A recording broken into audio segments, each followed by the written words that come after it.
Good evening. Good evening. Good evening. Good evening. So, first of all, it's a pleasure to be here. I'm very grateful for all of you and for the opportunity. Can everybody listen well? A bit nearer. Okay, so it's a very great opportunity. I'm very happy to be here with all of you. Thank you for this beautiful introduction. And I would like to start first of all making a very short prayer, which I do anywhere I go. It's not something special for today, but it doesn't matter if I am in a school, if I am in a hospital, if I am in a congress, if I am in a speech, it doesn't matter where I go. I always do this very short prayer in the beginning because it's a way how I remember my teachers and the teachers of my teachers. And for me, it's something very important, the gratitude that I have towards them. Because if there is anything that I can share with you, it's because someone taught me. So I like just to start with this first, okay? It's a very short prayer. The first part is in Tibetan, the second part is in Sanskrit.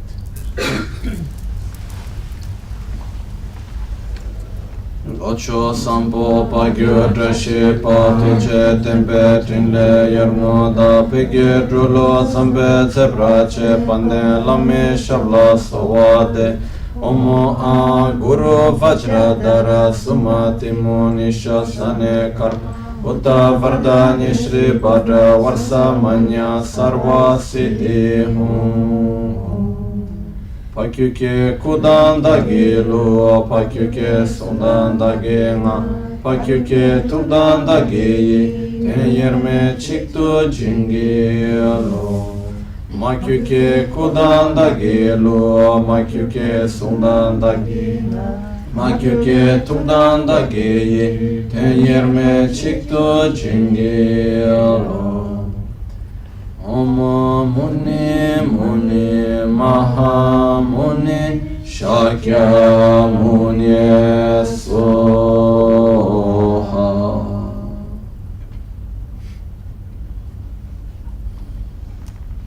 Okay. So, my objective today is not that of teaching anything. Much less is the objective of giving you the key for happiness. But it's that of sharing with you some views, some experiences that for me are beneficial. And I think they can be of benefit for you too. Okay. First thing is that happiness is first of all what unites all of us as human beings. Not only human beings, also other forms of life, other animals and so on.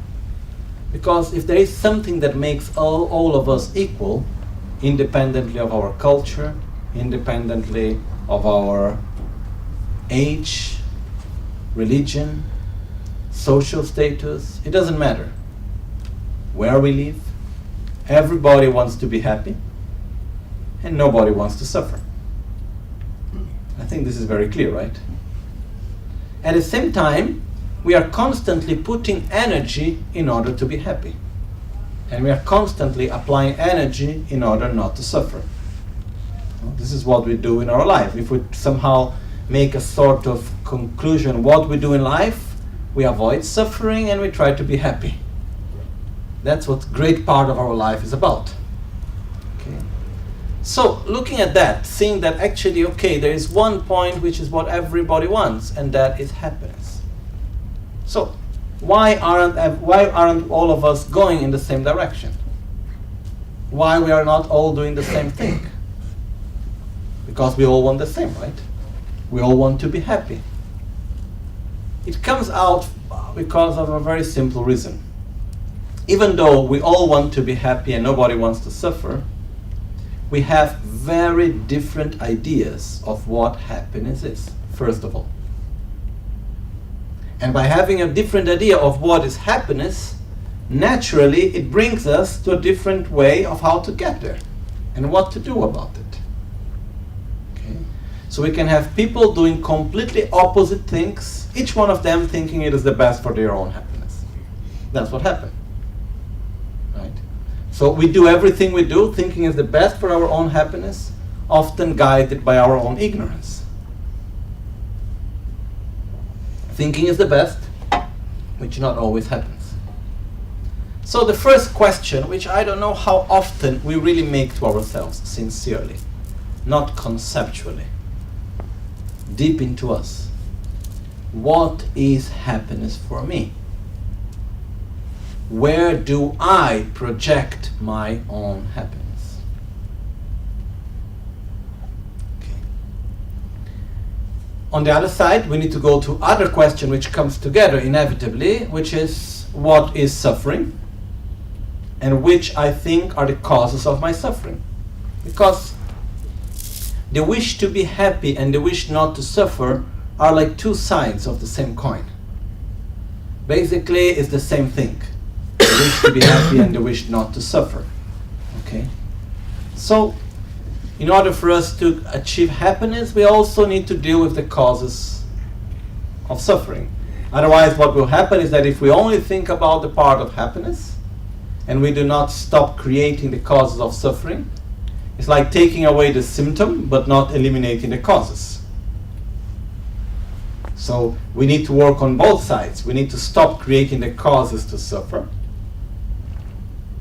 And we need to build up what brings us happiness. These two things need to go together. Okay? So to understand that better, in order for each one of you to go to the conclusion which is, what is happiness? Which I don't want to bring that conclusion to you. I think each one of us, we must reach our conclusion. Why? Because it must be something that comes from within, not from our logical understanding, conceptual understanding. So let's start first by looking a little bit at what is suffering. Okay, what are the types of sufferings that we have? Let's divide into two types: physical suffering and mental suffering. Physical suffering is what? Pain, hunger, thirst, extreme cold or heat. Basically, that's the main part of it. Mental suffering, anxiety, fear, sadness, insatisfaction, hatred, jealousy, envy, and so on. What do we have more in our life? Physical or mental suffering? What do you think? We all agree? One of the teachers of my master, his name was NgalSo Rinpoche. I never met him personally because he passed away when I was too young. But one time listening to one of his recordings, he said very clear, he was very direct. And he said, suffering are of two types: physical suffering, mental suffering. Poor people suffer mostly from physical suffering.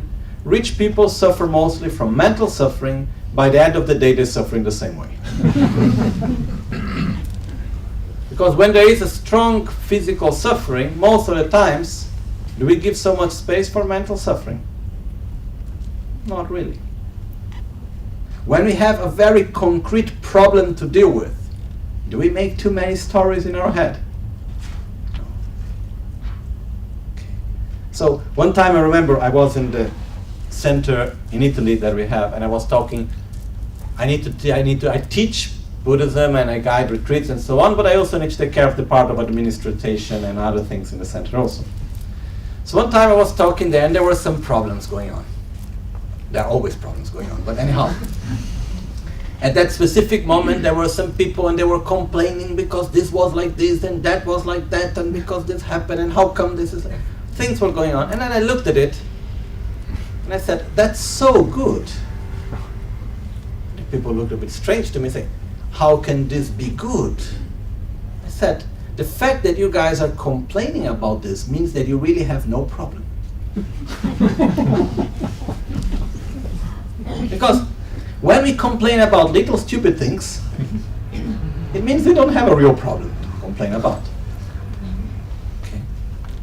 So what comes out is that, okay, between physical and mental suffering we have mostly mental suffering. Then we take mental suffering and we can divide it into three parts first. There is mental suffering, which is in part mental, in part can be also physical, but is what we call material suffering. The suffering that comes from the relationship with material things. Really, what would it be, mainly? Lack of food, which is not physical suffering, but which brings physical suffering. Lack of a healthy place where to live. Not having the minimum necessary material things to sustain our life in a healthy way. Okay? But I think most of us, we are way beyond that, right? So what happened is, do we still suffer because of material things or not? Do we suffer because we don't have what we expected to have? Do we suffer because something broke? Or we used to have something and suddenly we cannot have that anymore? Or do we suffer because I wanted to get my jet and finally I could only get my beautiful car, but I cannot have the airplane that I wanted? Like this, remembered a friend one time, and he was really suffering hard. Why? Because his goal, he wanted to own a bank. And his friends owned banks, and he couldn't own a bank. So he was really upset about it for a long time, trying to do all types of maneuvers in order to be able to own a bank, and he never was able to do it. Friends that were very upset when the stock market went down, and they were losing money on it. Okay? Other people, they expected to get something in their birthday, and they didn't get what they expected. Other people, something breaks, or the new car get a scratch on it. Whatever. The fact is, do we suffer for material things or not? Somehow, yes. So, but why do we suffer for material things? Because we don't have enough? Or because we don't have what we want? Mostly, we don't suffer because we don't have what we need, because we have what we need. Most of the times, we suffer because we don't have what we want. It's not that what we have is not enough. It simply is not what we want. So, one of the simple ways, because of dealing with this type of suffering, is not that of having more and more and more and more. Because if we look to a practical way, the more I have, the more I want. And the more I want, the less I have. Because how much I have is not based on numbers, it's based on comparison. Right? So the more I want, the less I have. The less I want, the more I have.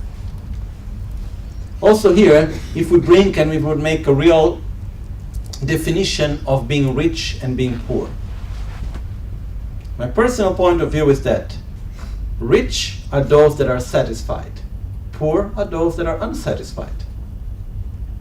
Because being rich means having more than what I need. Being poor means not having enough.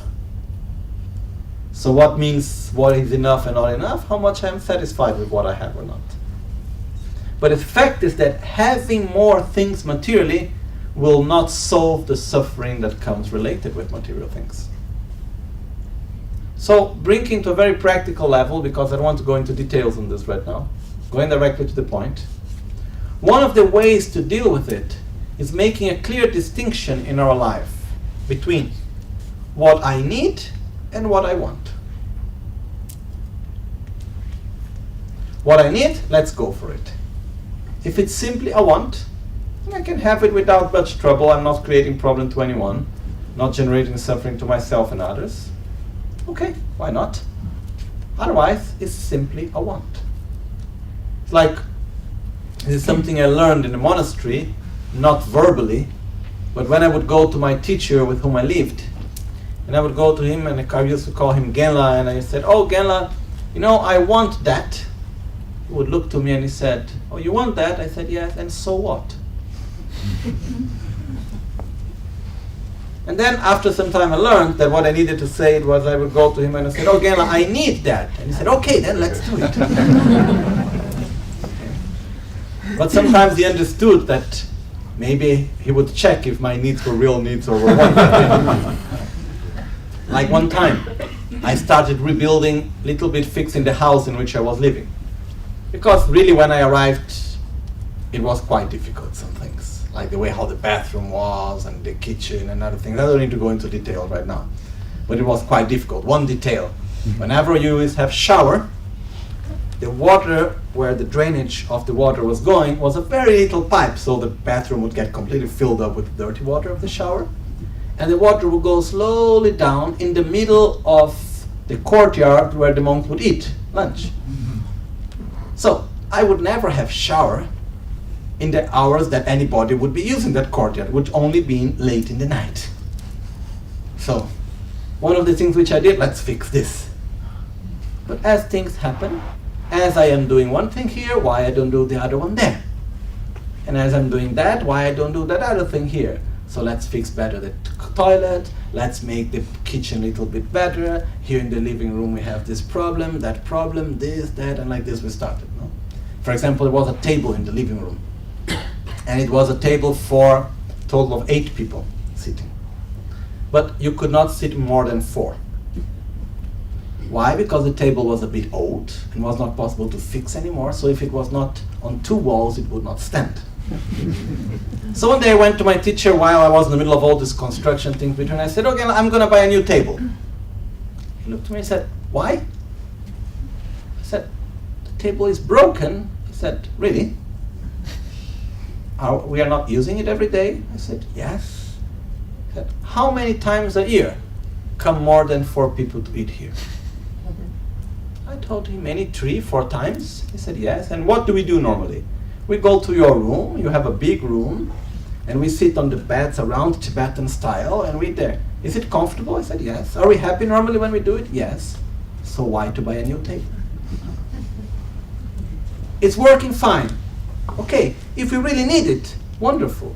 But if it's not a real need, it's just a want. Remember, the more I want, the more I will want.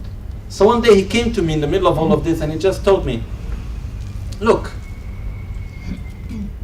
if there is anything that you want to fix in the house, that you really, really think is a need, I will help you to do it. But remember, desire have no end. The more you have, the more you want, and it will never end. So that day I stopped doing anything else in the house. And I actually left some parts of the house unfinished. Some little things unfinished, to remember me that it will never be finished. Because the more I have, the more I want, the more I do, the more I will want to do, and more and more and more. So it's just the fact of satisfied. And what he told me that time, which was very clear, was the fact that he was saying, weren't you happy without all of these things? I said, yes. Were you more happy when you were just satisfied how things were, or now that you are making more and more and thinking that you need even more? I was looking, I was saying, actually it's true. I was more satisfied when I just thought that that's okay how it is. But when I started changing and adding more things, the want became so much bigger that I felt that I have much less, when actually it was better than before. So making it clear what gives us one of the keys of happiness, not the key because it doesn't exist, but there are many things that we can build up, is satisfaction. Satisfaction is one of the most important things. And satisfaction comes mainly from rejoicing, from being grateful. And the opposite, insatisfaction, causes of suffering, comes from complaining, criticizing, comparison. We can also do the other type of comparison, seeing those that are worse than us and to see how good we are. But normally that's not coming natural. The comparison that normally comes natural is to say, oh, look at him, he had more than me. But if I just look to myself, actually what I have is more than enough. So one of the real important things for us to develop in this process is simply to be satisfied. And to be satisfied, we need to rejoice. To rejoice means wake up in the morning, look at the good things that we have, and say thank you. It's not thank you necessarily to someone. It means I am happy with what I have. How good that things are like this. How good that I can open my eyes and watch. One day I was diagnosed with a disease on my eyes, which luckily is not degenerating, is very stable, so it's like not having it. But the day that I got this diagnosis, it came to my mind 1 second, what if it gets worse, like my auntie, and one day I need to do many transplants of the cornea, and then I'd end up maybe not seeing. Oh, how good I can see. Normally we only value things once there is a danger of losing them. But it's very important to value them when we can use them and we can have them.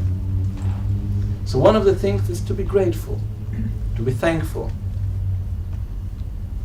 to generate a deep sensation of gratitude and satisfaction. And one of the ways of that is do not follow much the want, but follow the need. Another thing that comes together with that is that sometimes it happens in life that we accumulate so many things, we end up living for the things and not the things living for us. As it says in Tibetan, Mila gyugo gyula dapogo means people need material things, things need owners. So very often, if we look, a great part of the life is taken by what? Taking care of things we own. We need to clean, we need to fix, we need to maintain, we need to take care, we need to invest, whatever. And life goes by, because what is the actual substance of which life is made? Experiences, time. So, I have a very basic logic for me, which I try to apply in the best way as I can, and in the last period it has been quite good actually. Which is, I check the things I have. I did this some time ago because we were making a little market for the center of the things that we give for like used things and so on. And the rule is the following. Go home, check what you have. Look at the stuff and ask yourself, do I need it? What is the function that that object has towards me? Maybe there is a function which is protecting me from the future. Maybe I may need something. Okay. Maybe the function is remembering something that is important, bringing up important memories, feeling secure, whatever. But the question is, does it have a function to me or not? And when we go to things that we see that have no function whatsoever, 3 possibilities. Or give, or sell, or throw. Because when we keep stuff, it occupies a space in our life. It takes a part of our life, it takes a part of our energy, the things that we accumulate. Okay. Personally, I like much more giving away than getting new stuff in. And not so long ago, I moved to the place where I live. And one of the things that I tried to do was, when moving, I was just bringing into the new place, the new house, only the things that I was really using. And I saw that a good part of things I didn't need really. One technique that some people use is saying, okay, if you open one bag, or if there is something that for 1 year, 2 years, 3 years, you have never even opened it, it means you can live very well without it. So don't even think about it, just give it away. It's difficult, sometimes it's painful. But the fact is that very often the less things we have that we don't really need, more space we have in our life, better it is for us. So one of the aspects is to deal with material suffering. Don't be a slave of material things. They are there for us and not us there for them. Okay, I think this is very straightforward, very simple, right? Now, next step.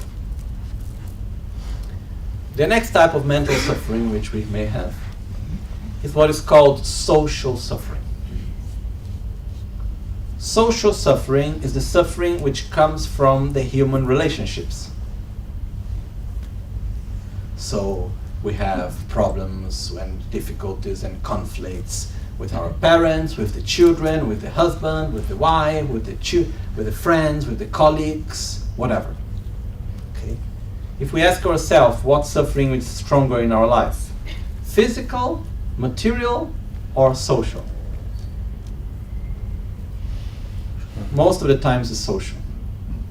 I remember talking to my mother, she's a psychologist working with terminal ill patients, and she told me one time, you think when a terminal ill patient comes to me, and I'm thinking to help him to prepare to die, what is his main concern? Normally, what would we think? How to deal with his own death, and how to deal with the pain, and the chemotherapy, or whatever. This is just the pretext that comes in the beginning. What they really want to talk about is the husband that is not doing what he's supposed to do, the wife that did this and that, or the son or the mother or this or that. It's about their human relationships. That's what really bothers them the most. So if we really look, this is one of the strong parts in our life that takes away happiness. Because if we have materially everything we wanted, our career is going perfect, but we are in conflict with someone we love, can we be happy? No. So where are the conflicts coming from? I don't have, as I said before, a key or a magical one to say, okay, do this and everything will be perfect. But there are some small understandings that make really a big difference. So let's try to understand a little bit about the conflicts that we generate and how to get beyond that. When we see someone, when we come to know a person, I see you today, we know each other, then I go back home, can I remember you? Hope so. But normally yes. When I remember you, when you remember me, what do we have in mind when we think of the person? We are perceiving the person, or we create an image of the person? We create an image, right? We have our own mental image of the person. Then we are going to meet again after 2 weeks.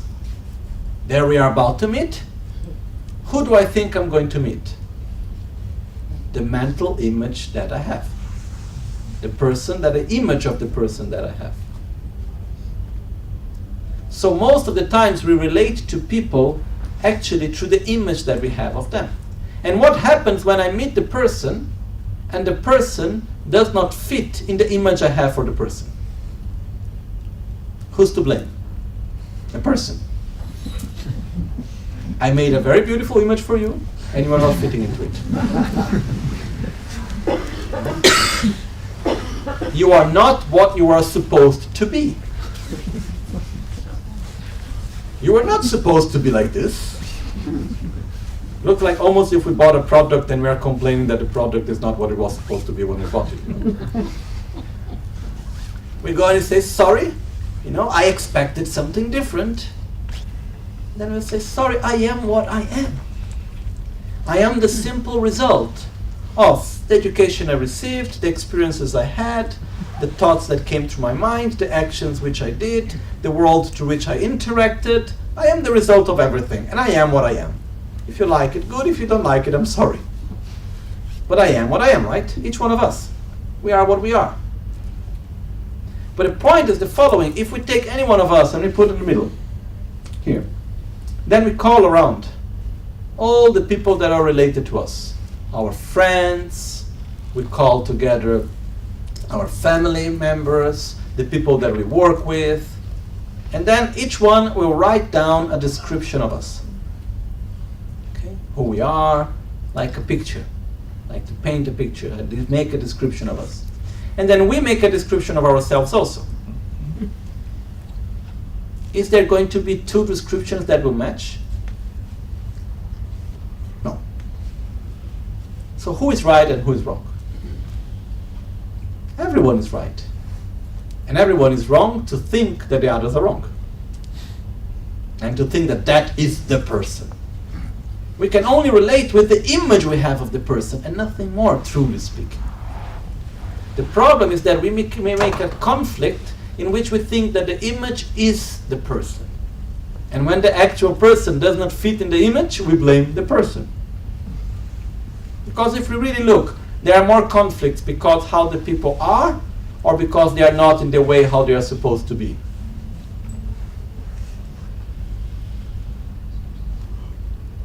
Most of the times we suffer more because the person is not what we expect the person to be. You are not what I expected you to be. Fathers towards children, children towards parents, and like this we can go on and on. So what happens is that if we simply understand that I relate to you through an image that I have of you, I need from time to time to update my image. And there is nothing wrong on that.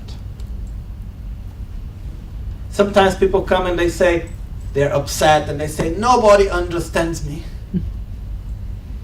And I think, don't worry, nobody will ever understand you. Because there will be never a person that will see you as you see yourself. This will never happen. Have we ever felt lonely because nobody understands us? I think that's a normal experience. And when do we feel connected sometimes? When someone sees us in a similar way how we see ourselves. That's quite special actually. But exactly in the same way can never happen. So we relate to people through images.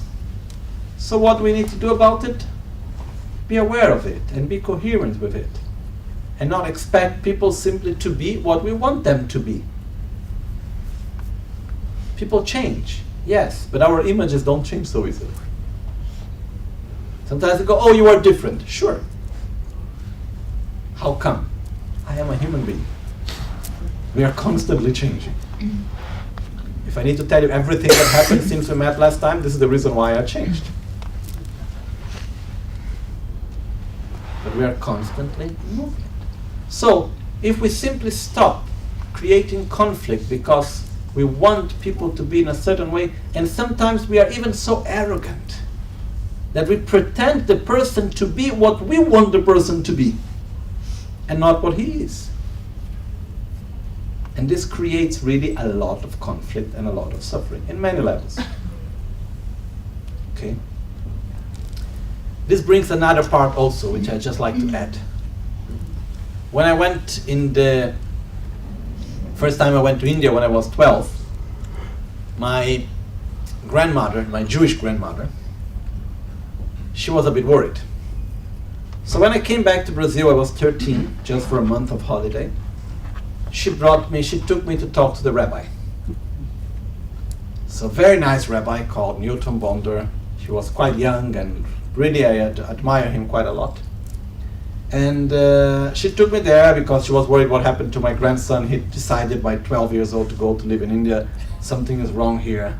So we went there to talk to the rabbi. She was also worried because it was the time of needing to do bar mitzvah and this type of thing. So anyhow, I went to talk to the rabbi. And it didn't go so well for my grandma in a way because the rabbi said, oh, I'm very happy with the way you chose. Go on, follow that path, And he actually told me, because in the Kabbalah we believe in reincarnation. My grandma was looking. But anyhow, that's another point. That's not what I wanted to tell. What I wanted to tell you is that in the moment that I arrived there, and I sat in front of the rabbi, he looked to me before saying, hello, how are you? Not much. Just sat down, looked to me in the eyes, and he said the following phrase. If I am I, because you are you, and if you are you, because I am not I, and you are not you. But if I am I, because I am I, and if you are you, because you are you, then we can talk. Okay, I listened to it once, but I will repeat again. He said, if I am I because you are you, which means if I act in a certain way, if I behave in a certain way because you are you, I am not I truly. I'm not truly myself. And if you are you because I am I, you are also not yourself. So if I am I because you are you, and if you are you because I am not I, and you are not you. Clear? But if I am I because I am I, and if you are you because you are you, if we are truly sincere on what we are, then we can truly talk. Then there is real communication because we are not fake. But many times in life, when we create relations with other people, we are not truly being ourselves. Because we know that people relate to us through an image that they create. And what we try to do? We try to make an image. So let's say we start a new job and we are not sure if we are going to be really employed or not. Are we going to be just what we are, or we try to be a little bit better than what we would do normally? No? Most probably we will be more nice than what we do normally, we'll work more hours and more hard, or whatever, okay? When we start a relationship and we want to gain the desire and the affection of the other person, the seduction, normally what we do is just show where we are, or we're a little bit nicer than what we normally would be. Okay? Then what happens? We get employed. A contract, lifetime contract, whatever. Then we relax, no?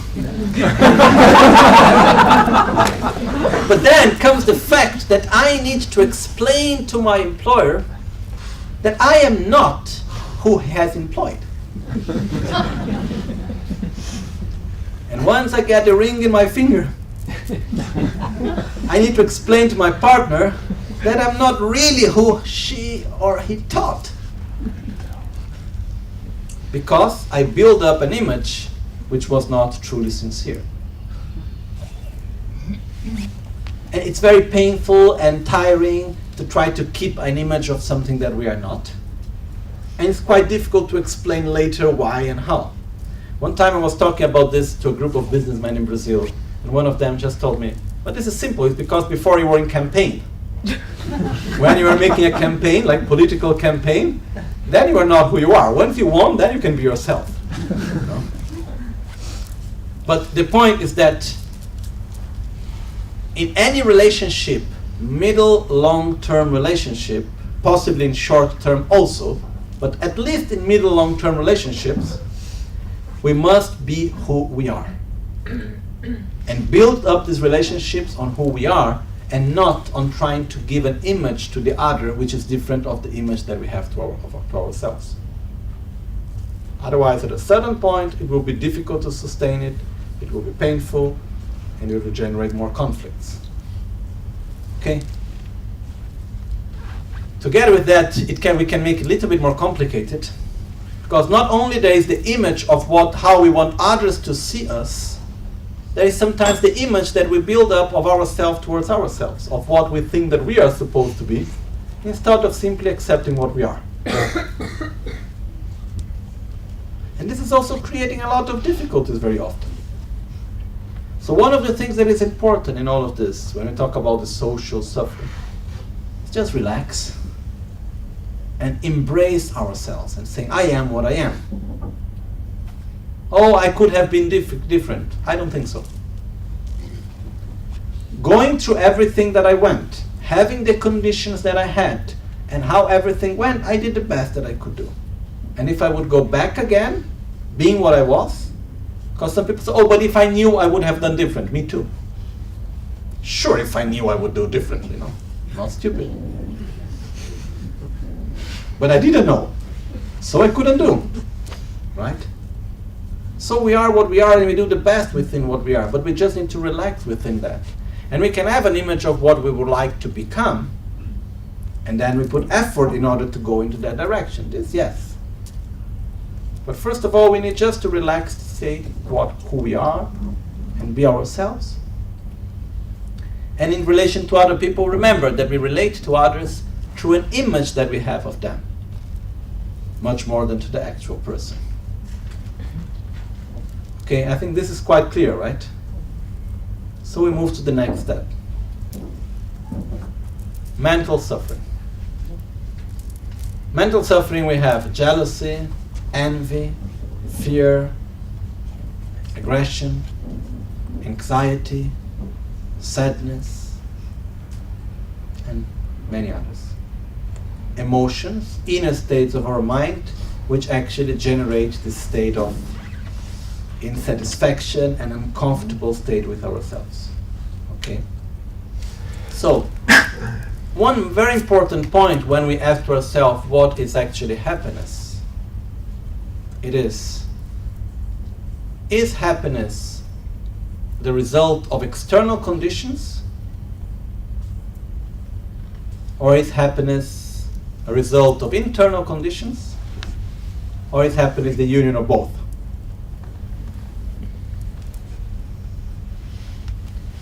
One time, I understood something that really changed my way of seeing it. I think I was around 17, 18. And I was in Italy by chance. And there was this moment when we get a click, that something like what we say in English, something like when the penny drops and we actually get something. And what I understood that really changed the way of living my life and looking at happiness, it was a very simple fact that problems exist and will always exist. What is the very simple rule in life? When one problem finishes, another one starts. At least one, right? Has there ever been a period in our lives where we had no problem at all? Not really. Also because what the rule says, when one problem ends, at least one new starts. When there is no new problem starting, we create one. Okay. This is what happens normally. So until that moment, I was thinking that happiness was creating a perfect world around me. Was once I solve this and I make that, then everything will be fine. Once this person changed the attitude and that person does that and this happened like this and like that. Because let's state the truth. If it was for me, the world would be perfect. Now, if everything was just in the way how I think it should be, I would be completely happy.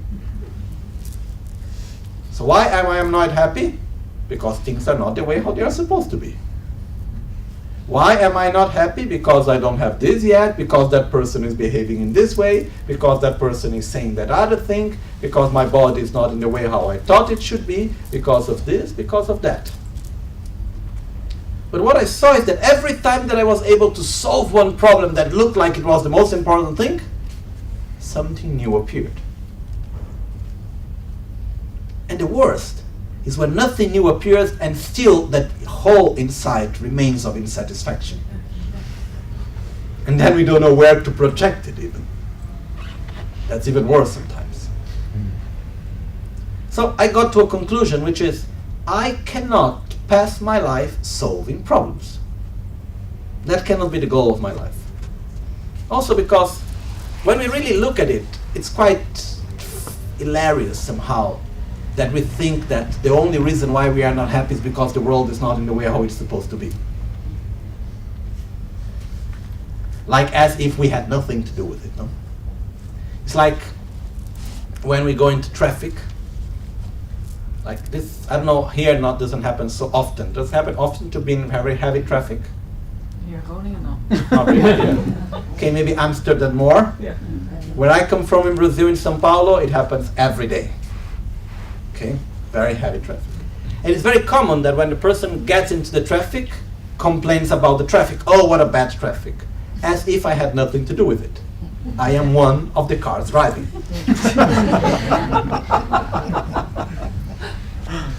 So I am not in traffic. I am making traffic together with other people. Is it clear the difference between being the victim of the traffic and being the one that is creating the traffic together with others? It's a very big difference. One thing is like thinking that, okay, if it was only for me, life would be perfect and everything would be in its right place.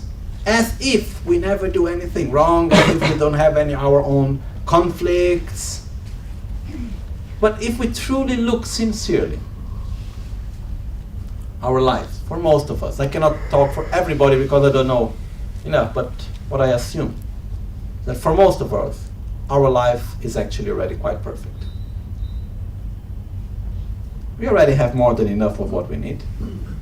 We have no problem of what I'm going to eat tomorrow, or where I'm going to sleep, of having enough stimulation of what to do, or knowing new things and having people around us. We have everything we need. The problem is not what we have and the world in which we live, because I really know people that have everything. People loving them, having a good health, wonderful material situation, and still conflicts, still suffering, still insatisfaction. So the conclusion is that the solution is not into making a perfect world. The solution is into perfecting the way how I relate to the world. The real problem is not having problems. It's the way how we deal with problems. That's the real problem. That's the real issue. The main issue to be happy is not what we gain. It's not where we live. It's not with whom we are.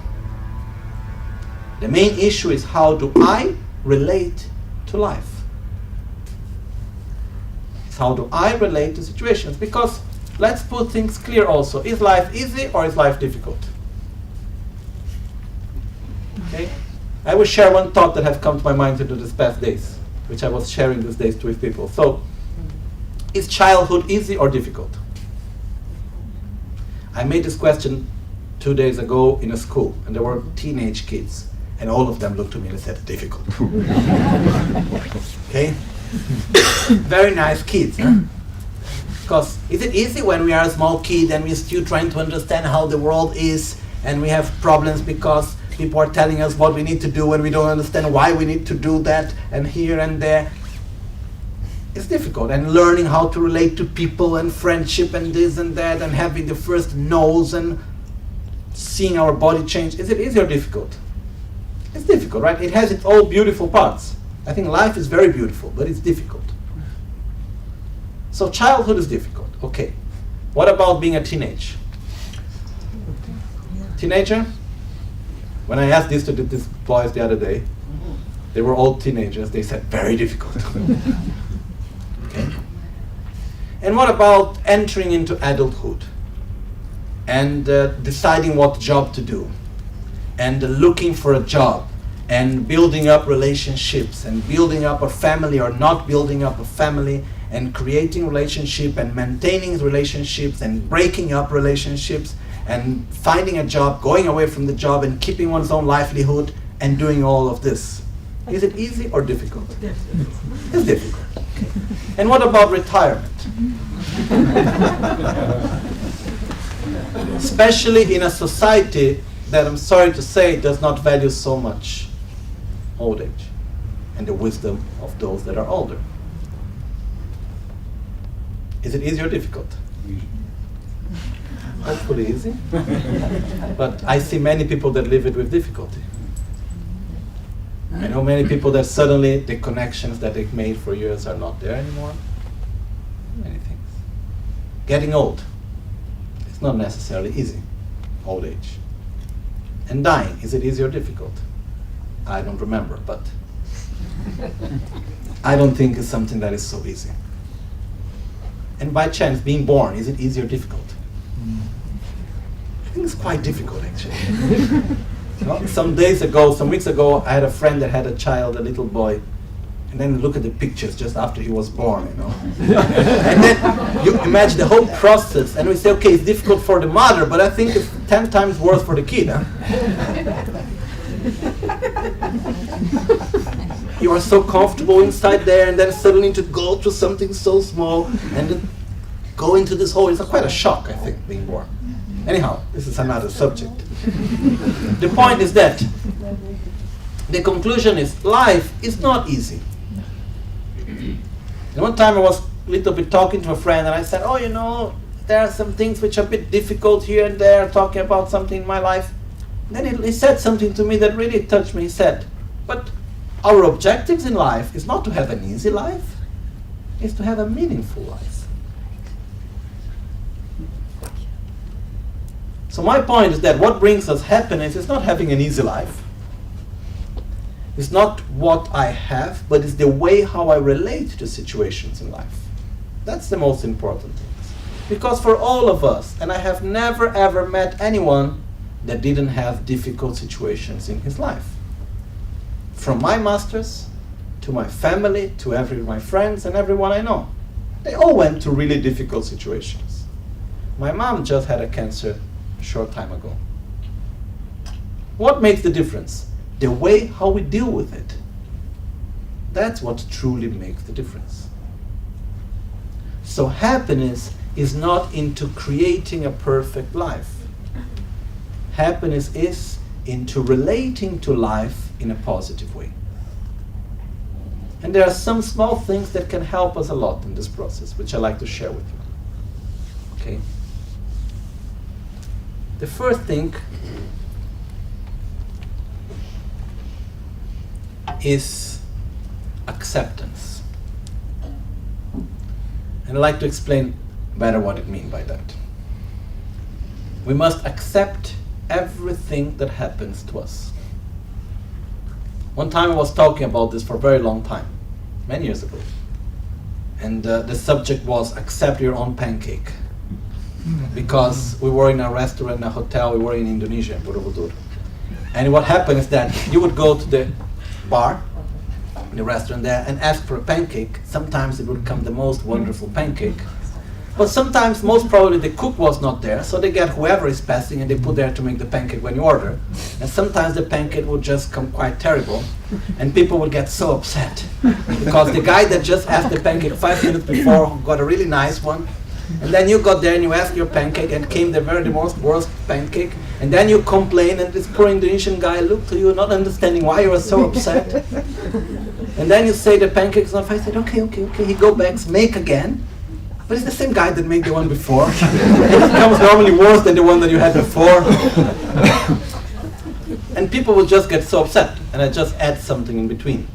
We have been going to Indonesia, there in Borobudur, for 20 years, 25 years, around. I have been going there since 1994, almost every year.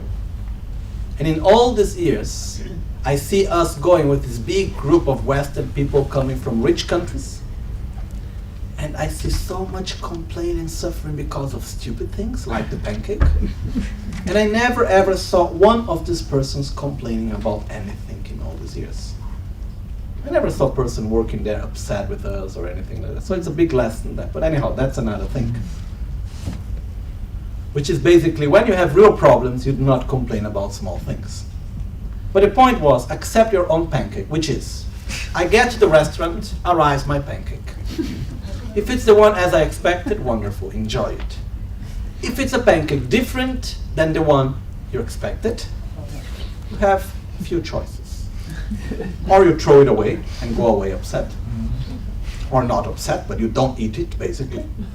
Or you eat it as it is. Or you continue ordering until it comes as you wish.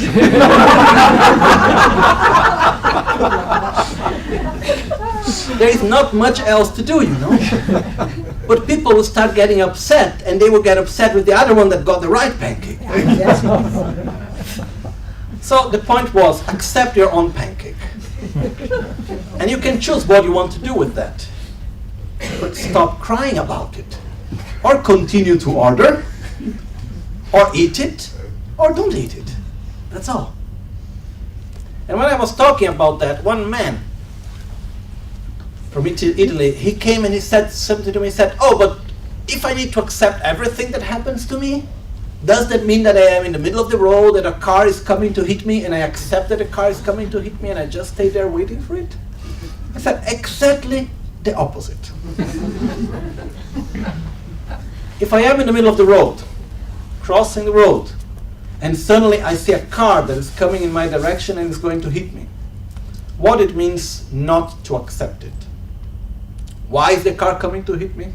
I passed in the green light, he is in the red light, he was not supposed to be here, I am in the right way, what have I done for someone to do something like this to me? I do not deserve this, I am a good person, this should not have happened. Or maybe it's because I did something like this, now look what is going to happen to me. And then we are going, maybe we start thinking, let's call anyone after he hits me, which hospital I go, what will I do, and which lawyer will I call in order to make a problem to him, and how can I make money out of that? I don't know what. We can go on and on and on making stuff about it. What does it mean to accept it? I am in the middle of the road, the car is coming. It doesn't matter why he is there. It doesn't matter what I will do after. The only thing that matters is I am here, the car is there, which is the direction that I should jump or run. The old example that was given is that if we receive an arrow, we are shot by an arrow.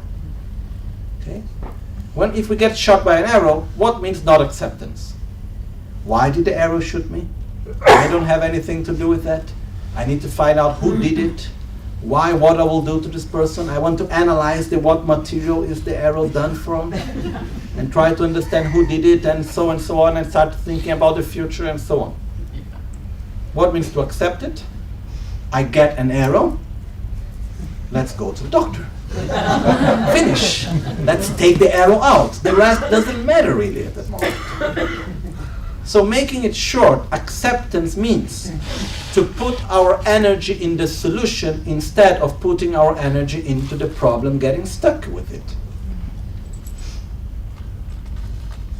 Are there times that things happen in the way how we don't want to happen? Very times. Are there times that instead of moving forward, we get blocked within what happened? Yes. And times we say, yes, I understand, but. There is no but. There is what it is. It's like the pancake. The poor guy that made the pancake, he doesn't even understand why you don't like the pancake.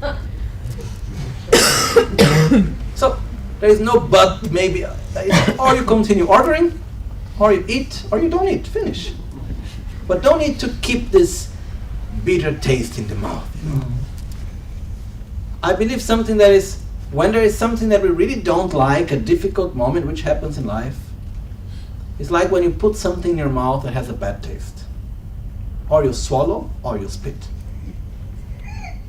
But sometimes we keep it in the mouth. No? And then we complain about it again and again, and we go back to it again and again.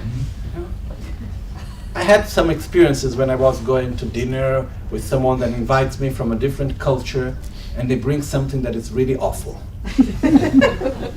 One time happened to me in China. It was by chance my birthday, and it was not even my friend. It's a long story, but I was taken out for dinner by someone I never knew before, because my friend had a business dinner and he could not take me. So it's very Chinese. I send you my best friend to take you out for dinner, as I cannot take you out for dinner. But I didn't know the person. He didn't speak a word of English. I don't speak a word of Chinese. Anyhow, we were in this very fancy Chinese restaurant. That day I had a plan to have a nice pizza in the hotel room. But there I was with this man, which I didn't know, these 3 men. And suddenly he showed me the menu. Then he came and he pointed something with the pictures. It had a very high price. And he said, "This is very good. I take for you." I said, "Okay." Because it's an offense if you don't accept when someone offers you something, especially in a Chinese culture. So I said, "Okay, sure." After I said yes, he said, "The smell is not so good." I said, "Okay, whatever." No? So what happened was that he brought me these mushrooms. The mental image that came to me when the mushrooms arrived was a small room full of smelly shoes. It was really so strong, the smell. And I thought at that time, which is the easiest way to stop feeling the smell? Eating. Because when it's in, we don't feel the smell anymore, right? So I ate it as fast as I could. Simply because I didn't want to have contact with the smell anymore. Then they wanted to bring more. And then but that brought me very clear image of something that when we don't like something, or we swallow or we spit, it's useless to stay talking. It's like, for example, when someone have a fight with someone else or something that happens that we don't like, let's say in the job. I see this happening quite often.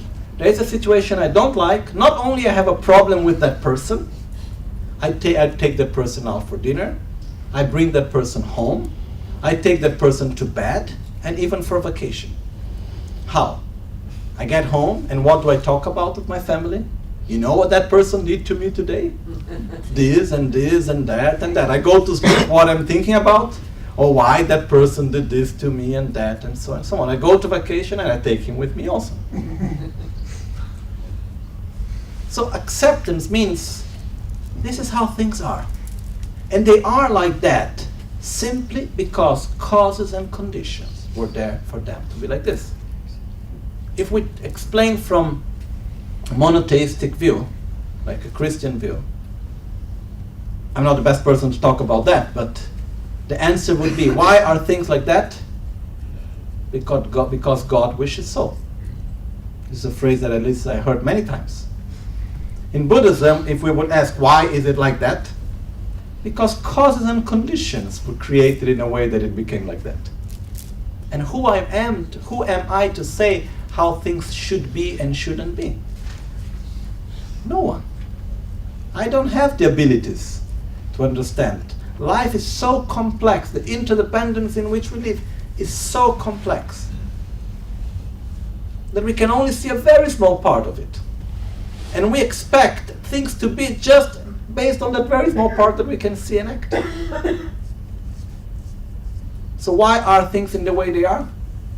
Because cause and conditions were created for it to be like this. And even though I don't like, it will become worse if I simply complain about it. So let's just move along and say, I don't like how it is, so what can I do in order to avoid it continuing like this in the future? But what I have is what I have. There's no point of fighting about it. There is point in building up a better future, yes, but not of fighting with the present, and much less point fighting with the past. So this is one very important thing for us to be happy. Be in peace, make peace with the present. Things are as they are. We don't need to enter into things, oh, they were not supposed to be like that. Why? Simply because I thought differently? Who am I to say how things should be? Oh, but it would be better, different? I don't know. So one thing that helped me to do that is it's an attitude of humbleness. In life, it's very important to be humble in order to be happy. And not to have the arrogance to think that the way I am is the best way and the way I think is the only way and the reality and the world should be as I think it should be. In world, I don't mean the whole world, I mean the world around me. Okay. Another thing that helps is that once we act in this way, then we flow better. But when we don't do that, very often we enter into this mechanism of suffering for the past and for the future. We said before that we have a lot of mental suffering mainly. But do we suffer our mental suffering? We can divide into two parts. Mental suffering for the past and for the future, and mental suffering for the present. What do we suffer more, past and future or present? Past and future mostly. So somehow we passed much more time re-suffering the past and pre-suffering the future, instead of simply living the present. So one of the things that helps us at least to stop re-suffering the past, which I did in my life and it really helped me, is to take out a word of my vocabulary. And the word is if. No? I will tell you the moment in which I made this change, because when we listen to stories, it's more easy to remember. I was in Brazil with my sister, and my sister asked me, I needed to go to make a vaccination of yellow fever. And my sister asked me, she was going to accompany me in São Paulo. I was not living there already for a long time, and she asked, do you want to go by car or by subway? I said, we go by car. São Paulo, 45 minutes to get to the place, 40 minutes to be able to park the car, 10 minutes to do the vaccination, another 45, 50 minutes to go back home. So on our way back home, my sister was a bit upset with the traffic.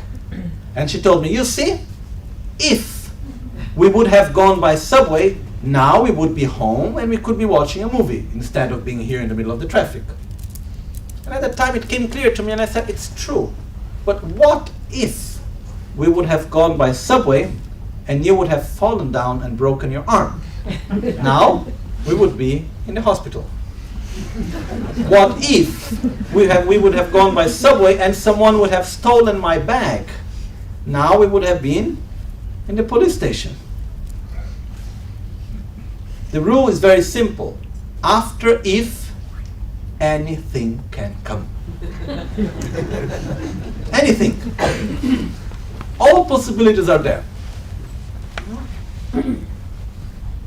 Truly speaking, do we know? Do we have any clear idea? Being sincere with ourselves, at least intellectually, with this being intellectually sincere, also following logics. Do we really know what would have happened if? Sure, it would have been different. This I have no doubt. But what? I have no idea. So what do I have within my hands? What have happened? I can change the way I relate to the past. Because remember, the past is impermanent. The past is not permanent. The past also changes. Someone may tell me, how? Very simple. I will give an example about it. Imagine we are in the road walking on the sidewalk. Suddenly come a person from behind, from the side, and pushes us very hard. We fall on the floor, break our arm, like an exposed fracture. It's very painful.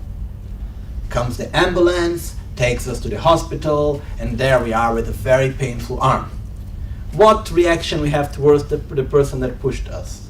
Attraction, aversion, or indifference?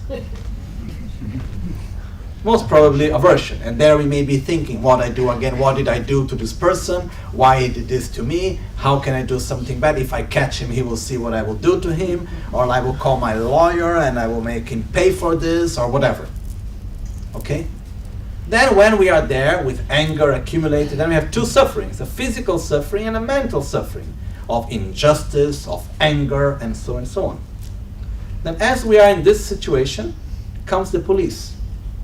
And they show us a video of the event. And we think, oh, how good, now I can really catch the person and do something, whatever. And when they show us the video, what happens is that behind us, there was happening a robbery. And someone shot. And the gun was pointed in my direction. So there was a lost bullet, which was coming in my direction. And the person on my side saw what was happening and pushed me to save my life. And he actually saved my life. When I see that, did the past change or it remained the same? An object of anger became an object of gratitude. He saved my life. Okay, the arm is still painful. But inside, something changed. I may be upset with the crime in town. But I'm grateful that someone saved my life. When we change the way we perceive reality, reality changes. Reality doesn't exist for us independently of ourselves. None of us are able to perceive anything independently of ourselves. So when we change perspective, we change reality. If I had passed my whole life without knowing that a person saved my life, what would have happened? I would have kept that pain, that anger, and I would have even done terrible things out of revenge for what have happened. When I change perspective, it changes reality. So sure, we can change the past by changing the perspective through which we look at the past. It's like, for example, with our parents. One thing is the image we create of them when we are a small kid.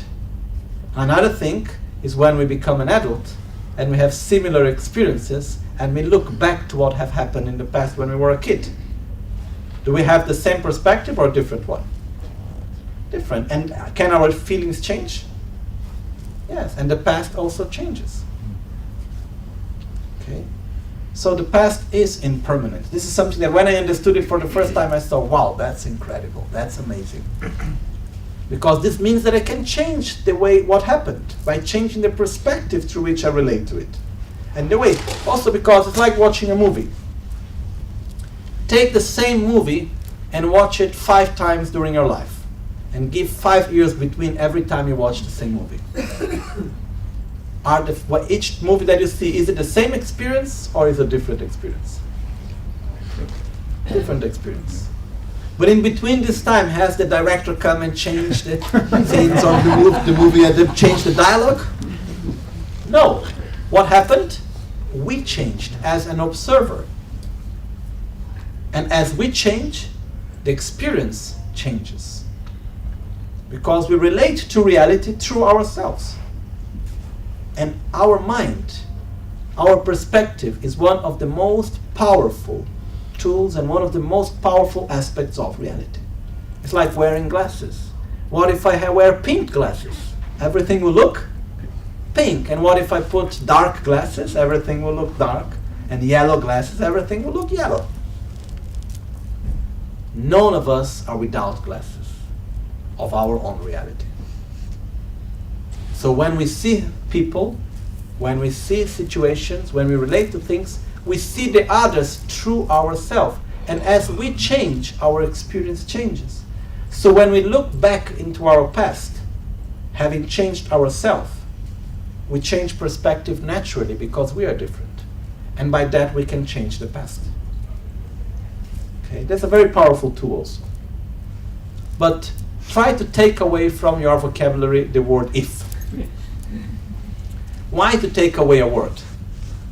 Because when we don't have a word to say anymore, a concept, gradually that concept fades away. If we stop using the word if this have happened, if that, bite the tongue. Don't say the word. Simply, I have what I have. Now what I do. Slowly, the habit of saying if, which is the problem is not saying, the problem is thinking. It fades away. Okay? One of the keys for happiness is to understand that our mind is flexible. And as Shantideva said, one great master of 1,500 years ago, he said in a text in Tibetan, there is nothing that is not easy once we get used to it. So, if there is something that is difficult but is good, what I need to do?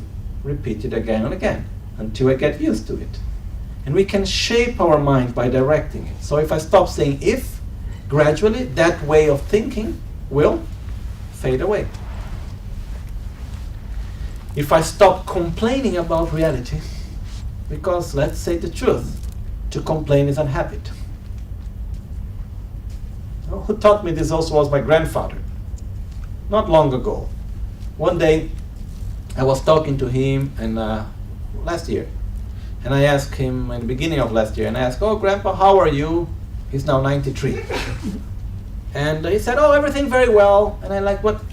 Aren't you having some difficulties?" And I said, "Oh, yes. Your grandma is really not well.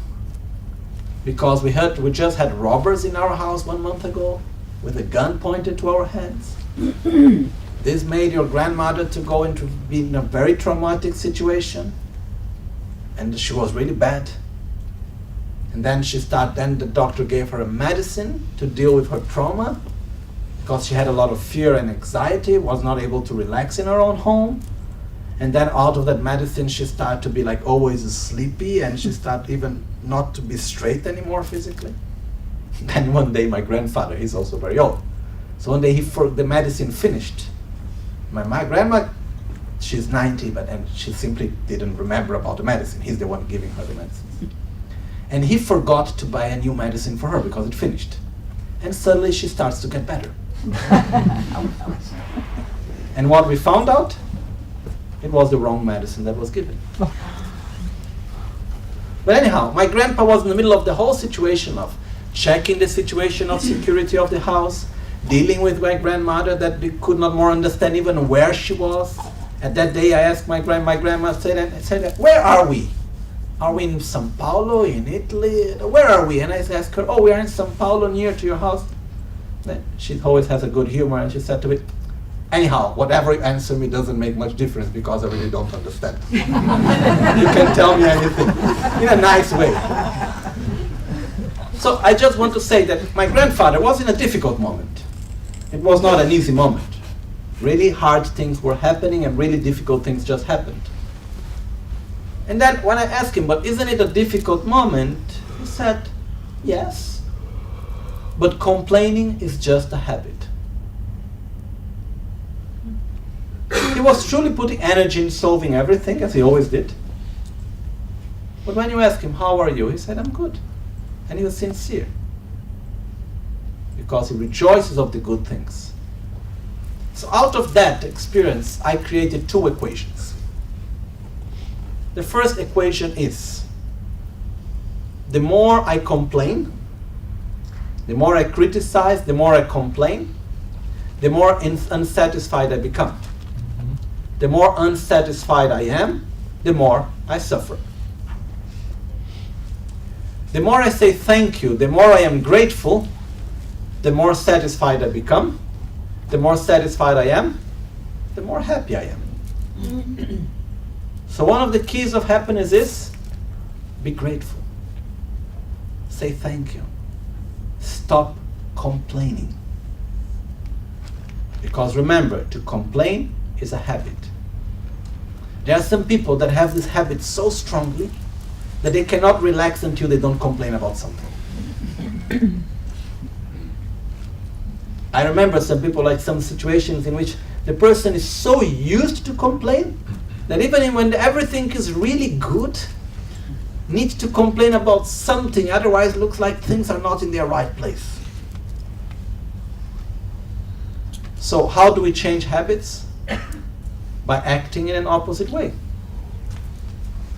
In the beginning it's difficult, gradually it becomes natural.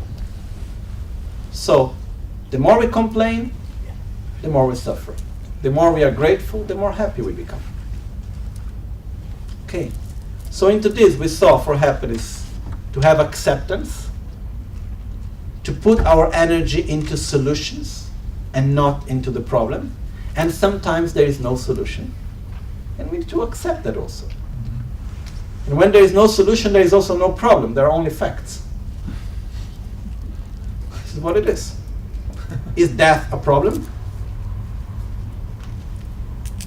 No. Why death is not a problem? Because there is no solution. When people say, if I die, then I look and I say, which other choice we have? The problem is not to die, the problem is to live a life in a meaningless way. The problem is not to live well. And from this I like to bring two other things that helps for our happiness. One is to understand, related to life, one is to understand that the most important thing when we talk about life is time. Because life is made out of time. How do we judge time? How do we quantify time?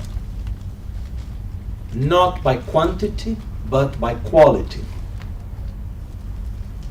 When we are together with a friend, what is the most important? How long we stay with a friend, or how we are with a friend? The quality is much more important than the quantity. So sometimes people come, I see this often, someone passes away, and the first question is, oh, how old he or she was? What does it matter? Because when the person is old, it looks like, okay, he was old enough, okay, no problem. Oh, he was very young, I'm so sorry, how bad. But for me, the question is not how old the person was how did he live his life? Did he have a meaningful life? Did he leave good memories for others? What was the quality of the life? Sure, it's good to have a long life with good quality. I fully agree. But it's very important to understand that when we talk about life, when we talk about time, what really matters is not quantity, but it's mainly quality. Second, it's more important what we become rather than what we do. We have many experiences in life. We meet people, we do jobs, we go to different places, we have all different types of experiences in life. But all these experiences gradually shapes ourselves. So the question for me is not what did I do, but how did that experience shape myself?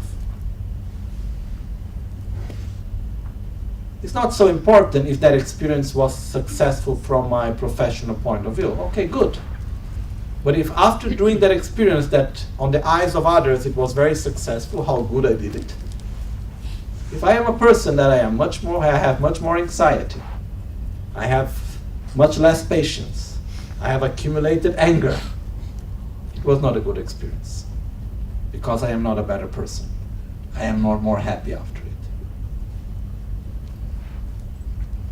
So, we should ask ourselves in front of our experiences, how did they shape our lives? And make choices directed not only on what we do, but how will that action shape ourselves? The question is not where I go for holiday to look a beautiful place. It's how that experience will shape myself. Because the experiences go by, we continue. So that's the most important thing. And then there are experiences in life that we don't choose. And then the question is how to deal with it. One of the ways is through acceptance. Okay? There are many things that can help us, but I like just to bring you 6 things, 7 actually, because one is the basis, which after acceptance can help a lot for happiness. And I will just talk about them very briefly. I will not go into details, okay? 5 minutes, then we open for questions. First thing that brings us the greatest of joys is love. One of the basic qualities that we need to cultivate in our life for us to be happy is love. First of all, love for ourselves. Second, but even more important, love for others. It's second because we cannot love others without first loving ourselves. What does it mean to love ourselves? To love means to wish for happiness. I love you. I wish you to be happy. Your happiness is important for me. This is what it means to love. For most of us, if we go to someone and we say, I love you, the question is, what do you want from me? Because we mix love with desire. Desire means I need you in order for me to be happy. I desire you. I love you. I wish you to be happy. Sometimes the two goes together, okay? That's fine. But it's important to understand one thing is one thing, another thing is another thing. Because sometimes there is desire we think is love, sometimes there is love we think is desire. We can mix up. So when I mean love, I mean to wish happiness. To wish happiness, first thing I must understand what is happiness, which is the first question that we brought up. So, what do I wish for myself as happiness? First thing. Second thing, way of loving myself. Developing a strong determination to cultivate what is beneficial for myself and to abandon what is harmful to myself. In a practical level, make a list. What are the things that I do that are harmful to me and they depend on me? What are the things that I could do that would be beneficial for myself that I don't do? That also depend on me. And start from the bottom, from the most easy things. Take one of each and start doing what is good and abandoning what is harmful. This is the very basis of our spiritual path. When we talk about Buddhism, what's the first step in Buddhism? Recognize what is beneficial for you, recognize what is harmful, abandon what is harmful, cultivate what is beneficial. That's the first step that we need to do, which means loving oneself. Second part, love others. Open our hearts to others. Because, sincerely speaking, being very direct to the point, we are selfish or we are not selfish? Which is our priority, the I and the my, or the common well-being of all? Not conceptual, I mean in our practical level in the daily life. Let's say we are selfish, right? Nothing wrong about it, it's just a fact. Okay?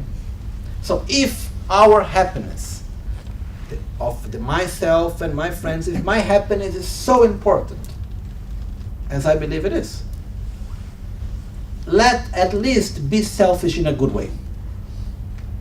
We need at least to do what is really beneficial for us. If what we really worry is about our own happiness, then we should do what is really helping us to be happy.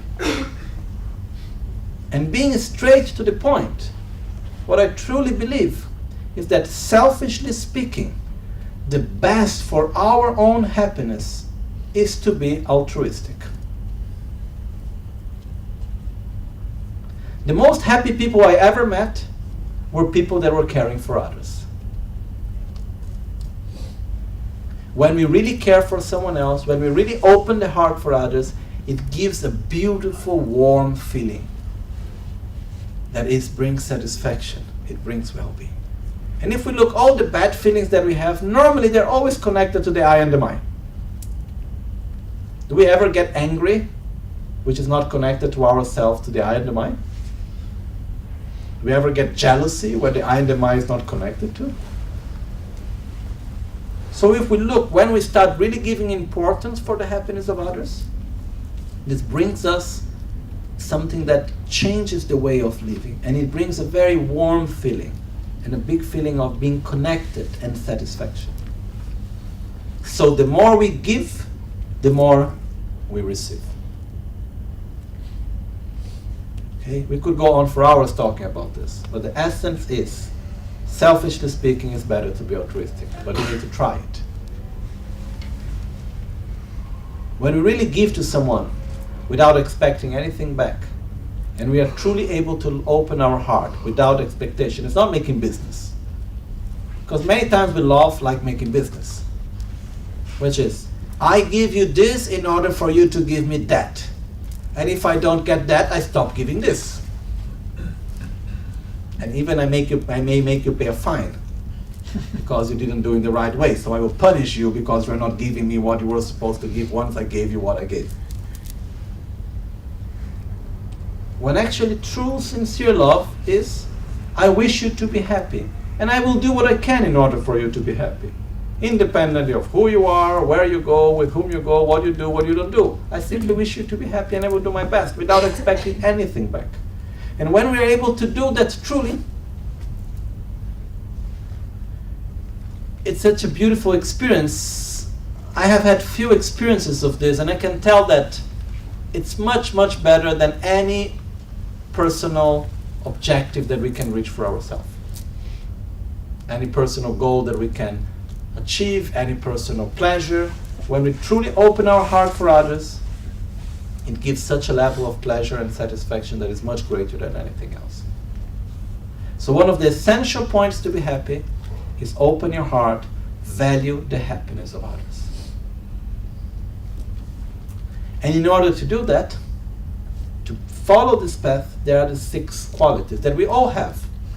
And there are like 6 keys for happiness that we need to perfect them. And I will just name them and list them now without going into much details, okay? The first one is generosity. To share with others what we have. Share what we have materially, share our time, share our knowledge, share our affection. Share with others what we have. Even a smile is a way of sharing and giving. Okay? And the more we give, the more we receive. The second quality, which in Buddhism we call the 6 perfections, which are actually qualities that we need to perfect on the path. We all have them, but it's a matter of perfecting them, training ourselves in it. The more generosity I have, the more happy I will become. without expectation to bring something back to myself or whatever, to share what I have. Second thing that we train is morality. Morality is different than ethics. Ethics means to discuss what is right and what is wrong. And we can stay years here discussing what is right and what is wrong, according to different points of view and so on. Morality is the simple ability to do what is right and to not to do and to avoid what is wrong. That's what morality is about. Morality is our ability to keep our commitments, to keep our word. It's very important. Some people may have a very bad ethics with a wonderful morality. That's not a good combination. Okay? I may think I must convert everybody to the way how I think, even by force and violence, because that's the best thing to do. That's an ethical idea. If I have a good morality in that, it won't bring a good result. Other people have a wonderful ethics and a very bad morality. That's also not fitting. So sure, we need to develop our own ethics, but it's very important to train our ability to keep our commitments, to do what we know that is right to do and to abandon what we know that is right to abandon, with body, speech, and mind. The third quality is patience. What is the definition of patience? To avoid reacting with aggression, physical, verbal, or mental aggression in front of an object of anger. When we lack patience, when we react with aggression. Verbally, physically, mentally. Patience is a very, very important quality in life, and it's one of the key points to be happy. The more patience we have, the better it will be, because life is not and will never be exactly the way how we expect it to be. So, gradually deal with anger. Make it less and less by developing patience. This is a whole subject. We're not going to open it right now, okay? So we have generosity, morality, patience. Fourth, effort. Effort means there is no result in life without dedication and effort. For anything, mundanely, to get a degree, do we need to work hard to get a degree? Do we need to put effort? Mm-hmm. Yes. To do well our job, do we need to apply energy? To put effort? Yes. To cultivate a relationship, do we need to put effort? Yes. To make sports and take care of our body and our health, do we need to put effort? Yes. So anything that we want in our life, especially also our own spiritual development, or development of our mind, with no effort, there is no result. So training effort means put energy in what is positive, even though it may be difficult. Okay. Otherwise it becomes like one time a person came to ask me for an advice many years ago in Brazil. And I told her, okay, do this. And the answer I got back was, this is difficult. Okay. Then I looked for another solution. And I said, do this.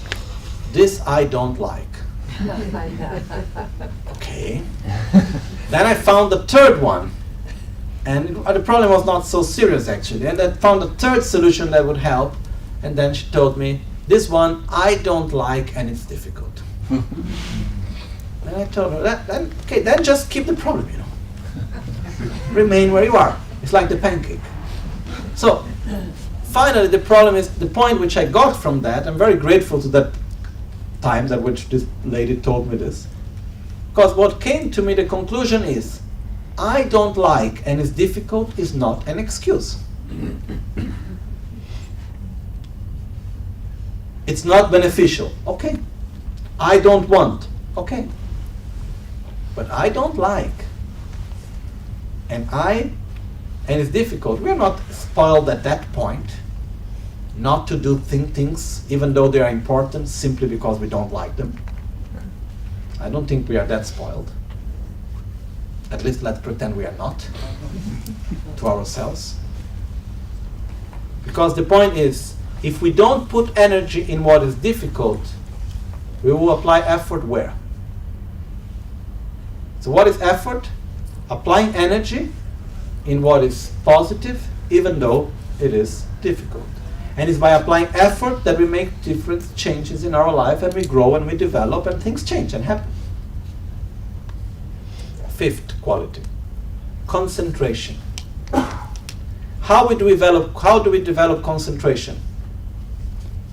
By concentrating. There is no any big secret of developing perfect concentration other than training concentration, which means concentrate. Sit down, look at your breath, concentrate on whatever. We need to train the mind by doing it. So start by bringing the presence to the present moment, trying to avoid the mind that is always going around, try to have less objects of distraction.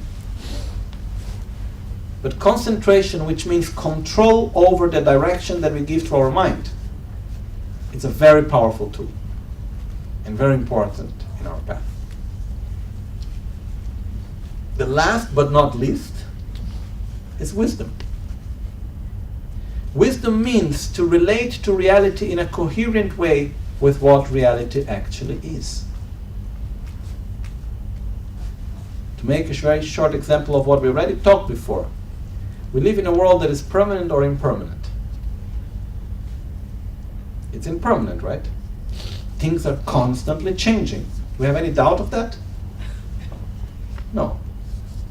But when we see someone and we're going to meet that person again after 2 weeks, who do we expect to meet?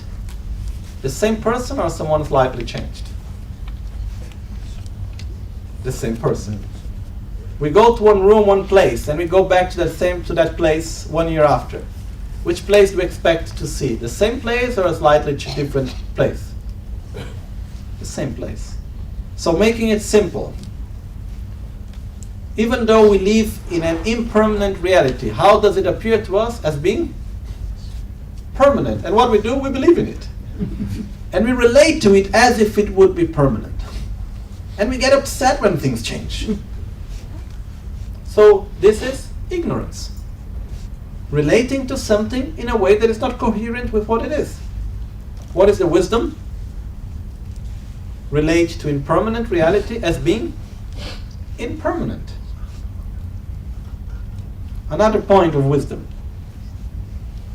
The world in which we live, as we have touched before, do we live in a reality that is objective or subjective?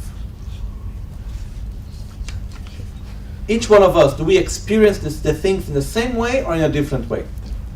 Like the example that we gave of the person before. Like it's for the person, it's for everything else. So we live in a subjective world, right? What we said before, we are not able to perceive anything independently of ourselves, and like this is for everyone else. So we live in a subjective world. And by this, I don't mean that only what we imagine exists. That's not the point. External reality does exist. But it does not exist independently of the internal reality of each one of us. So the point is, even though we live in a subjective reality, how does that reality appear to us without analyzing in our daily life? As being objective or as being subjective? Objective. And what happens then? We believe in it. And we relate to things as if they existed objectively as I am seeing them. When actually it depends what is the perspective from which I am looking. It depends on the value that I attribute myself towards it. So making it simple, to see the subjective reality as objective. What is that? Ignorance. What is wisdom? Relate to the subjective reality as being subjective. Impermanent, subjective, simple. So when we talk about training in wisdom, it means relate to the world in a way that is coherent with what the world is. Consistent. So these 6 qualities, which is based on love for ourselves and others, are 6 keys that helps us to be happy. Happiness is not coming from external conditions. They can help a little bit. But if we do not develop our internal conditions, it will not work. And we need to train in them because they don't come by themselves alone. So one thing which I advise is divide 1 day a week to train on something different. For example, love every day. That's the basis. Love yourself, love others, but train yourself into it. Then on top of that, Monday, generosity. Tuesday, morality. Wednesday, patience. You can change the days if you like after. Wednesday, patience. Thursday, effort. Friday, concentration. Saturday, wisdom. Sunday, relax. Okay? Which means if we take 1 day of the week and we know that that day I will train that quality, slowly it becomes real. If we just keep an idealized idea, I like to develop these qualities, it would never come. Okay, one of the techniques that we have in Buddhism is making it very simple. It's better to be an artificial patient person than a natural angry person. It's better to be an artificial altruistic than a natural selfish. What does it mean to be artificial patient? That patience doesn't come spontaneously, but is sincere. I build up through analysis, I induce myself to that state. But it's not spontaneous. It's not fake. Fake means I show something that I don't feel. That's fake. That's not good. But I can generate a feeling if I want. I can generate an attitude. I can act in a way sincerely, but not spontaneously. The more I do that, the more easy and spontaneous it will become. So I believe it's possible to live in a happy way, but it's not without effort that it comes. It takes energy, it takes time. Okay. I went a little bit beyond the 5 minutes I told. But I would like to maybe just open for a few questions and then we conclude. Okay? Please. Doe even in het Nederlands, ja? Ja, zeker. Waar ik heel benieuwd naar ben, is in hoeverre in het boeddhisme, of misschien kan de lama daar sowieso iets over zeggen, over in hoeverre het leven een spiegel is van jezelf. In what sense, in Buddhism, life is a mirror in which we see ourselves. From our inner. Okay. I will try to make it simple. Okay. When I am talking, what arrive to your ears? Sounds or words?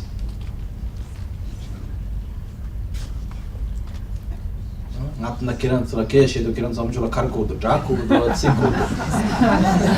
just made the same question in Tibetan, okay? So what arrived to our ears when we listen? Sounds. What we do to that sounds? We attribute meaning to it. What is a language? It's a convention of sounds and concepts and meaning. Okay? So when we speak, what I want to say and what you understand are 2 different things. Or what you say and what I understand are 2 different things. And it will always be like that. Okay? When we see something, what appears to our eyes? Shapes and colors or objects and people? Shapes and colors. It's the light that comes to my eyes. The people don't enter the eye, right? When I see someone, what is coming to my eye is the light that is coming, and what appears to my eye? Shapes and colors. What I do to that shapes and colors that I see? I attribute meaning. When something touches me, what I do? I attribute meaning. When I feel a smell, a taste, what I do? I attribute meaning. So basically what happens is that the way how reality appears to us, we are only able to perceive reality through the meaning that we attribute to it. And in that way, when I look at you, I am seeing a mirror of myself, a reflection of myself. Because the way how I see you is a reflection of who I am. Okay? And like this is for everything around. Okay? So the way how we experience reality is a reflection of the education we received, the experiences we had, of everything that came with us and everything that we are up to now, of all our past. This is how we end up experiencing reality. In that way, the world that is around us is a reflection of who we are. Okay. Other question, please. Hello. Firstly, thank you very much for your talk. I would like to ask you a bit of a practical question. You gave us these 6 keys to living a happy life. I'm wondering if it would be easier for people, especially people who don't integrate these keys to their lives daily, if it would be easier for them to do it through guidance. And if there is any guidance you would particularly recommend for someone that is not experienced. Mm-hmm. Okay. That's an important question. What happens, again, I'm going to try to make it short when actually it's something that would take more time. Okay. In the spiritual path and in life, in anything actually, we always need guidance. Okay. If we need to read, if we need to learn how to read and write, we need someone to teach us. Yes. If we like to learn a profession, do we need someone that is showing us? Even to be a carpenter, whatever. We need someone that have already the experience, that can share that experience with us. Otherwise, maybe we would get that, but it would take so long time until we go and we understand and we try one way, it doesn't work, and we try again, it doesn't work. So what do we have? We have the capacity to pass to others knowledge and experience without needing to go through the same process again, each one of us. Okay? That's what it happens in life, in science, everywhere else. So, the same way in life, in the spiritual path, it is very, very important to have someone, one or more persons, that have more experience than we have, and that helps and guides us on this path. This is something that it is important. I don't think that we must be Buddhist. I don't think that we must have a specific religion which is Christian or this or that. But I think it's important to have someone that is a role model for us of what we like to become, or alive or not alive. If it's alive, it's even better. It's important for us to have practical guidance in our life, from time to time to receive advices, to go more deep into each one of these aspects that we want to develop, and then by that, slowly, slowly, we apply this more and more deeply to our lives. And I think it's important. And for that reason, one of the important things is that when we talk about this type of guidance, it's based on trust. So one advice that is given in Buddhism generally, which I like to pass to you, is look for someone, one or more persons that can be your guide. No hurry to find, but hurry to look. Okay. Once you find, don't trust 100% right away. Try it, look at it, experience yourself. Traditionally, before truly taking someone as our spiritual guide, it took 12 years of experiencing the teachings and being by the side and knowing that person before we truly follow as our guide. Because when we do, it is something so deep and so strong that we need to be stable on it. But I believe it's very important. And it doesn't need to be necessarily someone with a religious title. It can be someone that we trust. The minimum quality that this person must have is to have develop the qualities that we want to develop and we don't have yet. To have more than what we want. So maybe I can have a master that help me with patience. What's the minimum quality? He needs to have more patience than I have. That's the minimum quality. Maybe I have a master for patience, then I have another one for concentration, and another one for love, another one for generosity. But to have people that guide us in our life. And this is something that there is no like a formal course that here you are and here's the guidance, step 1, 2, 3. It's life and it's much more complex. And that's why we need personal guidance in this sense. Okay? But even if we don't have a personal guidance, this doesn't mean that we cannot go through it also. Okay? We can also do a lot. Okay? Any other question? Okay. So I think we go to a conclusion. Yes? Okay. Sure. I like just to make a very short conclusion, which is a phrase and I'll tell a short story, a phrase and a request. The story comes from one great meditator called Milarepa. Okay. And Milarepa, he was in the history of Tibet. Some of you may have read his life story. Who not, it's a really nice story to read about Milarepa. There's a book in English also. And he went through a very difficult life, but in the end of his life, by the middle of his life anyhow, he ended up meditating many years in the caves in Tibet, near the Mount Kailash and so on. And he ended up becoming one of the greatest Buddhist saints, let's call it that. The greatest practitioners and masters in Buddhist history.